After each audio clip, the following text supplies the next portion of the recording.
बच्चों good evening. कैसे हो आप लोग? सब ठीक है? चलिए आज हम पढ़ते हैं क्लास 9th का एक्सरसाइज 5th, है ना? 5। इसमें इक्विलिड्स ज्योमेट्री। इक्विलिड्स ज्योमेट्री जो है एक स्पेशल ज्योमेट्री है। इक्विलिड नाम है, जो साइंटिस्ट थे उनका नाम है इक्विलिड। बहुत ही अच्छे गणितज्ञ थे वो। उन्होंने इसका जो है सिद्धांत, इसके बारे में जो है बताया। यूक्लिड साहब ने, बहुत ही महान साइंटिस्ट थे वो। उनका नाम, हिस्ट्री के बारे में, जीवनी के बारे में पढ़ लेना। बट यूक्लिड ज्योमेट्री जो है, हम उसके चैप्टर को कैसे सोल्व करेंगे, इसके लिए आपको ये थोड़ा सा इंट्रोडक्शन पढ़ना पड़ेगा, ठीक है ना? इंट्रोडक्शन नहीं पढ़ेंगे तो चैप्टर जो है पढ़ाने में मजा नहीं आएगा, आपको समझ ही में नहीं आएगा, ठीक है? तो मैं बता रहा हूँ यहाँ पे कि यहाँ पे उन्होंने दो टाइप के यहाँ पे एक सिद्धांत दिए, ठीक है ना? एक एक्सियोम्स और एक है पोस्टुलेट्स। क्या है एक्सियोम्स? एक्सियोम्स और पोस्टुलेट्स, ये होता क्या है? एक्सियोम्स का मतलब होता है सिद्धांत। सिद्धांत है ना? क्या लिखा हुआ है? Applicable every part of mathematics. ये जो एप्लीकेबल है, एक्सियोम्स है, ये हम ज्योमेट्री हो गया हो या फिर अलजेब्रा हो, ये सारे मैथमेटिक्स के सारे पार्ट में लागू होता है ये रूल्स एक्सियोम्स का। और पोस्टुलेट्स जो है हमारा, इसको बोलते हैं प्रमाण देना, सिद्ध करना। इसको बोलते हैं सिद्ध प्रमाण। क्या बोलते हैं? सिद्ध प्रमाण बोलते हैं। या फिर इसको ऐसे बोल सकते हो, अवधारणा। क्या बोल सकते हैं? अवधारणा। अवधारणा, इसको हम ऐसे बोल सकते हैं कि अवधारणा देना, ठीक है? तो पोस्टुलेट कह रहे हैं कि इसके बारे में, postulates is applicable only for geometry. इसमें जो रूल्स होंगे, इसकी जो सिद्धांत है, वो सिर्फ ज्योमेट्री के लिए लागू होता है। लेकिन एक्सियोम्स जो है अलजेब्रा, ज्योमेट्री सबके लागू होते हैं। अब इसके अंदर भी रूल्स हैं, ठीक है ना? एक्सियोम्स में जो है 5 रूल्स हैं। इसको मैं एक एक करके समझा रहा हूं, ठीक है? इसको ध्यान से देखना है और राइट डाउन करना है, ठीक है? देखिए, ये मैंने 4 लिखा हूं, आपको इक्वल मैं इंडिविजुअली समझा रहा हूं। Things which are equal to the same things are equal to another. इसका मतलब क्या हो गया कि यदि देखो, यहाँ पे समझने वाली बात है कि अगर a इक्वल टू बी, इसका आंसर मैं मान लेता हूं। यहाँ पे मैं आंसर या एग्जांपल समझो इसको, a इक्वल टू बी, और यहाँ पे मैं कर लेता हूं c equal to B. c equal to B, तो इसको हम क्या रिजल्ट पाएंगे कि a जो है b के बराबर है और b जो है c के बराबर है। a इक्वल टू c होगा, ठीक है ना? ये कह रहा है। चलिए एग्जांपल नंबर 2 में देख लीजिए क्या कर रहा है। If equal are added to equals, the whole are equal. मतलब समझे? नहीं समझे? 2 इक्वल टू 2 हो गया, है ना? अगर मैं इसमें जो है ऐड कर देता हूं 2 और इसमें भी 2 मैं ऐड कर देता हूं, तो 2 प्लस 2 कितना हो जाएगा? 4। मतलब बोथ साइड अगर हम सेम नंबर को ऐड करते हैं तो जो हमारा रिजल्ट आएगा वो क्या आएगा? इक्वल आएगा, ठीक है ना? और एग्जांपल देख लेते हैं। 3 इक्वल टू 3, हम इसमें 1 ऐड कर देते हैं तो क्या हो जाएगा? 4 इक्वल टू 4, हो गया इक्वल। ये देखो, है ना? ये कह रहा है। चलिए थर्ड नंबर में एग्जांपल में देख लीजिए। थर्ड नंबर में क्या कह रहा है? थर्ड नंबर में कह रहा है कि if equals are subtracted from equals, है ना? If equals are subtracted from equals then remainder are equal. Same है, इसमें ऐड किए थे उसमें हम माइनस करेंगे। जैसे मैं 7 और मैं 2 जो है दोनों साइड में माइनस करता हूं तो कितना हो जाएगा? 5। अब इधर मान लीजिए कि मैं 10 माइनस 1 इक्वल टू 10 माइनस 1, मतलब कि 10 है दोनों साइड में, क्या है? और दोनों में मैं माइनस सब्ट्रैक्ट कर रहा हूं। ऐसा नहीं कि एक में 1 और एक में 2, तो गलत हो जाएगा, वो नहीं कर रहा है। तो 9 इक्वल टू 9, मतलब कि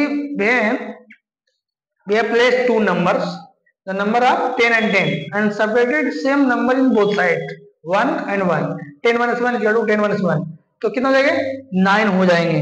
ये रूल्स में है, ठीक है? फोर्थ नंबर में क्या करा है? Things which coincide with one another are equal to one another. मतलब कि इसका मतलब हुआ कि यहाँ पे एक सर्किल है, छोटा सर्किल जिसकी रेडियस r है, लेकिन एक बड़ा सर्किल है, इसकी भी रेडियस अगर सेम है ना, तो क्या करेगा, कोइंसाइड करेगा, मतलब कि इक्वल हो जाएगा। We things which coincide with one another are equal to one another. तो इसको क्या हम बोलेंगे, इसको हम बोलेंगे कि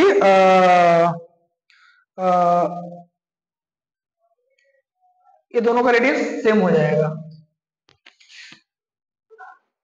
चलिए देखिए ध्यान से, देखिए अब जो है फिफ्थ नंबर में क्या कह रहा है कि the whole is greater than the part, whole is greater than the part. इसका मतलब क्या हुआ कि आपको ध्यान समझिए कि मान लेते हैं कि ये जो हमारा कंटेनर है, ये मिल्क का कंटेनर है, ठीक है ना, इसमें जो है आपका 50 लीटर मिल्क है। कितना है, 50 लीटर है, और मैंने जो है ना 10 लीटर का कंटेनर बना दिया। कितना का, 10 लीटर का।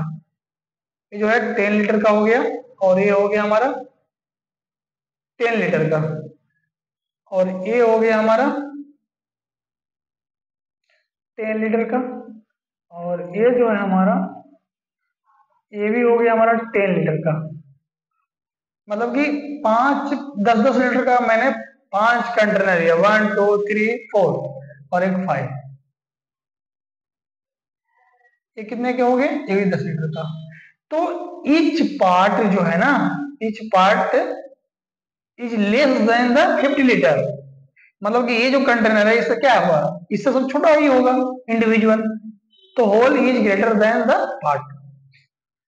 अब देखिए 6 number, things which are double of the same things are equal to one another. इसका मतलब हो गया कि 6 नंबर कि मान लेते हैं एग्जांपल में यहाँ पे कि यहाँ पे 2x इक्वल टू y है, या फिर कुछ और लिख दो यहाँ पे आप ही के मन से।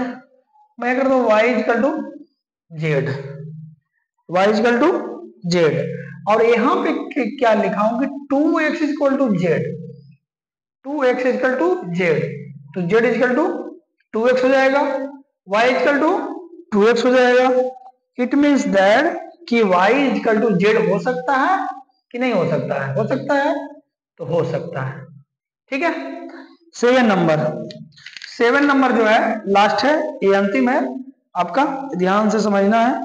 Things which are halves of the same things are equal to one another, है ना। सेम थिंग्स 1/2x, हाफ मानते हैं a का, किसका मान लेते हैं, a का, और ये भी मान लेते हैं कि इसका भी हाफ मान लेते हैं b, लिख सकते हैं a equal to b। the things which are halves of the same things are equal to one another, है ना, कि इसकी जो वैल्यू है मैंने हाफ मान लिया है x का, और b की वैल्यू मैंने हाफ मान लेते हैं, a इक्वल टू b होता है, ठीक है। तो ये जो रूल्स था वो एक्सियोम्स सिद्धांत रूल है, एप्लीकेबल एवरी पार्ट मैथमेटिक्स, मतलब कि सारे मैथमेटिक्स में पार्ट जो है हम लोग यूज करते हैं, ठीक है। हाँ चलिए, पोस्टुलेट्स, है ना, ये मैं बताया था कि पोस्टुलेट का मतलब क्या होता है। पोस्टुलेट का मतलब होता है अवधारणा देना, सिद्ध प्रमाण, जो कि सिर्फ ज्योमेट्री के लिए है, किसी के लिए नहीं है, सिर्फ ज्योमेट्री के लिए। तो आपको इसमें मैं समझाने की प्रयास कर रहा हूं कि द स्ट्रेट लाइन में drawn from any one point to another point, मतलब कि आप जो है ना कोई एक लाइन स्ट्रेट ड्रॉ कर सकते हैं कहीं पर से भी, जिसका एक एंड ए हो जाएगा और ए बी हो जाएगा, ठीक है ना। ये कह रहा है a terminated line, B number में देखिए, a terminated line may be drawn from any one point to any produced indefinitely, मतलब कि जब कोई लाइन आप खींच लिया, ठीक है, ए और बी, तो इस लाइन को हम लोग जो है और भी आगे ड्रॉ कर सकते हैं, इधर भी हम लोग ड्रॉ कर सकते हैं, ये कह रहा है, ठीक है। चलिए 3rd number, a circle can be drawn with any centre and any radius. एक सर्किल का जो कहीं पे भी सेंटर और रेडियस हो सकता है, जैसे में ये देखिए, अब यहां से रेडियस ले लीजिए, ये हमारा सेंटर हो गया, ये हमारा रेडियस हो गया, इसका वैल्यू हो गया R. All right angle are equal to one another, मतलब कि राइट एंगल कितना डिग्री का होता है, 90 डिग्री का होता है। इक्वल टू अनदर, इससे क्या होता है, 90 डिग्री होता है, ठीक है ना। ऐसे ले लीजिए, आप ऐसे ले लो या फिर आप ऐसे ले लो, ये क्या हो जाएगा, 90 डिग्री हो जाएगा, ठीक है। तो इसको जो है इस तरीके से आपको समझना है। एक लास्ट है, उसको मैं समझाने का प्रयास कर रहा हूँ, ध्यान से सुनो।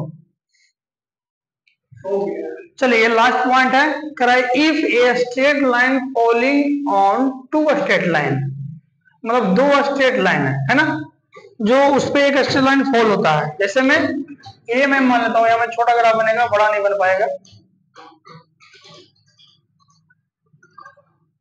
ठीक है। और एक जो है हमारा इधर से दो स्ट्रेट लाइन है, ठीक है। अब लिख भी सकते हैं एक्स और वाई, इस पे कोई एक लाइन जो है गुजरता है, फॉल करता ठीक है, एक लाइन कोई फॉल करता है ना। Interior angle on the same side of it taken together less than the two right angle, then the two straight line if produce infinitely है ना, indefinitely meet on the point side on which the sum of angles is less than two right angle। अब देखिए यहाँ पे इसको समझिए, यहाँ जो एंगल बन रहा है और यहाँ एक जो एंगल बन रहा है, फिर एक यहाँ एंगल बन रहा है और यहाँ एक एंगल बन रहा है, इसका आप नाम भी लिख सकते हैं, ठीक है ना। तो मैं इसका नाम ले देता हूँ ए, और ये हमारा क्या है, बी, और ये सी है और एक डी है। तो कह रहा है कि जो दो एंगल बनाएंगे, तो एक एंगल कितना होता है, राइट एंगल कितना होता है, 90 डिग्री होता है। तो 90 डिग्री प्लस 90 डिग्री कितना होता है, 180 डिग्री। जो हमारा एंगल 180 डिग्री से अगर कम बन रहा है, तो अगर इस पॉइंट को मैं आगे बढ़ाऊंगा तो कहीं ना कहीं एक दूसरे को ये टच करेगा, ये पॉइंट पे ये मीट करेगा, ये पॉइंट पे क्या होगा, मीट करेगा, ठीक है। इसका मतलब ये हुआ, ठीक है ना। तो ये दोनों का सम, ये दोनों का सम ए प्लस बी अगर लेस देन 180 डिग्री है, तो ये आगे बढ़ाने पे कहीं ना कहीं ये पॉइंट जो है उससे मीट करेगा। और ये जो है सी प्लस डी, ये तो 180 डिग्री हो रहा है, जो इससे कम होगा वो उसको लाइन पे आगे बढ़ाने से कहीं ना कहीं मीट करेगा। ये देखो कहीं नहीं मिलेगा, ये इधर भाग रहा है, इधर भाग रहा है।